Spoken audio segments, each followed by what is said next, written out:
It's supposed to be a nice slow run. Hey guys, it's me again, welcome back. And today we're doing a running review of the Lagniappe 5K that I did yesterday. I would do it tomorrow, so I could have a recovery day. But considering I have a chocolate race that's 5 miles in Charlotte this Saturday, it throws off my schedule just a little bit. So I don't think I'm gonna do the full 3 miles today because it's supposed to rain and my phone is not in a protective case, or a waterproof case I should say. Alright, so the Lagniappe 5K is a Mardi Gras theme race in Colombia. They encourage you to wear a costume, and I think we had 113 people out there doing the 5K. And talking with some of the participants who did it last year, that was like twice the number. Not sure why they had such a low number last year, but this year they probably would have had a lot more if there weren't 2 other races happening in the city and there wasn't a huge hot chocolate 15K happening up in Charlotte, because I know quite a few people who went to that instead. But any race that has over 100 participants and then they offer free beer at the end, it's not a bad race. But it was still festive. It was very colorful. A lot of dogs were out there. Registration was supposed to be $30, but if you registered before New Year's Eve for this event, you would get $6 off. Now, for an additional $5 fee, you could run with your dog, and a lot of people did, but the proceeds would go to benefit one of the animal charities in the local area. And like I said, there were a lot of doggies out there yesterday.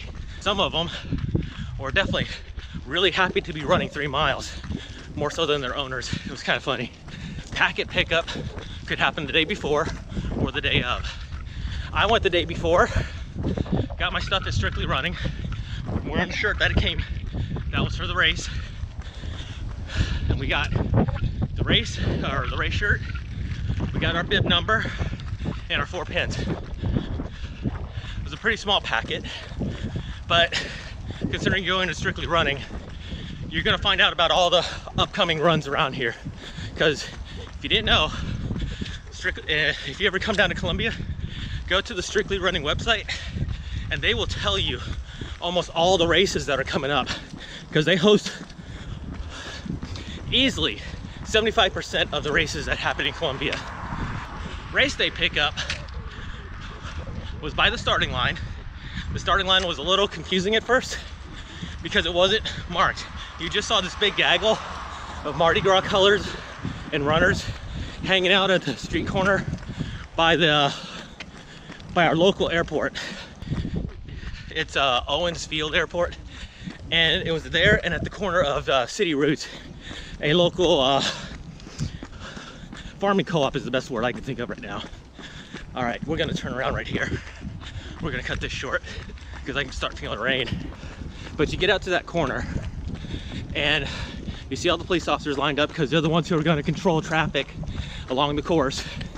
And again, really glad when I see law enforcement out there directing traffic, because motorists don't always pay attention to the volunteers or the race officials, but they see somebody in blue, oh, they'll stop.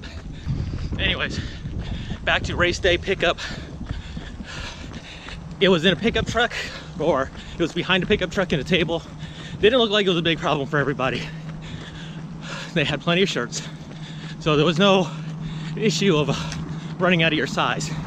Now, the shirt itself is not gilded. Really happy about that. This is next level apparel. I might have worn their stuff before, I'm not sure. But it's a thinner material. It's not the really thin material, but considering I'm running in 68-degree weather right now, this is really good. As for the course itself, they advertise it as being really fast and it's relatively flat. I want to say, first off, I am out of shape. I run nowhere near what I used to last year or 2 years ago. nowhere near. I'm getting back into it. I was lazy last year, I'll admit it. But even with that one uphill towards the beginning of the course, this was a fast course. And you feel that uphill when you're doing it. But once when you crest over, it's all downhill or flat.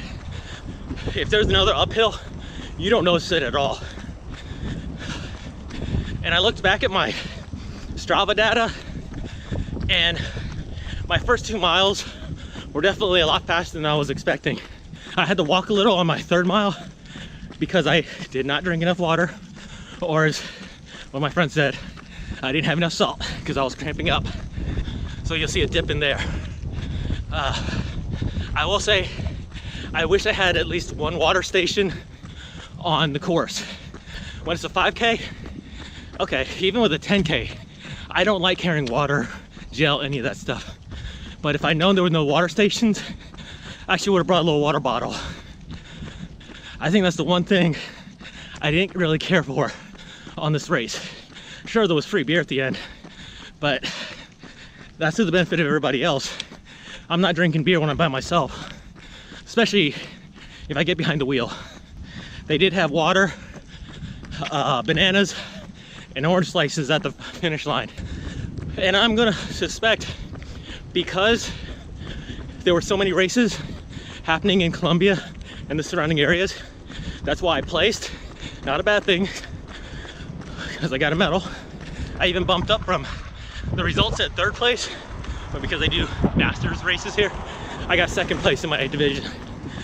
But because of all those other races, I think that's why I placed. Because my time should have been nowhere near the top 3. Maybe a year of hard practice, I'll be up there legitimately. But right now, I guess I'll take what I can get, huh? Parking was, day of the race, was really easy. Because I've done one other race in that area. I parked in the same area that I did for the 8/11 run. Yeah, not 9/11, 8/11. It's an electrical thing here in Columbia or South Carolina. So the race started at 9 o'clock. We took off, had the award ceremony, and then they were going to start the parade at 10. I think they started a little late, or a little later than that. No fault of their own. And by a little late, might have been a minute or two. Because as I was leaving, I saw all these people coming from all sorts of streets, riding their bicycles. And they were wearing, or the bikes were decorated in yellow, green, and purple. And it looked really festive. I'm like, man, I really want to check this out, but I got to get home to my kids. And before you say it, yes, if the weather didn't call for rain the whole day, I would have brought my kids to that. Because who doesn't love a parade? So this was the 4th annual Lagniappe 5K. And they did say they changed it back to the original course. Considering I have never been in Colombia in March, the Army always sent me off somewhere. I don't know what the other courses were like, but I will say a lot of the previous runners, or runners from previous years, they were really happy to hear that. I do hope they continue this. I hope they get more word out, because seeing all those bicycles and the antique cars showing up for the parade looked really cool. Final downhill. I think this will be a 2-mile review of the Lagniappe 5K. Comment down below if you did the race, or if you would like me to continue doing stuff like this. Wow, what I could change with it, because I probably will continue doing this. I haven't done running and talking in a while. That doesn't include cadence runs. Hey, hey. I miss those. But yeah, if you like what you see, like, comment, subscribe, share, all that good stuff. All right, till the next race or the next video. Bye. Good morning. You're a happy doggy.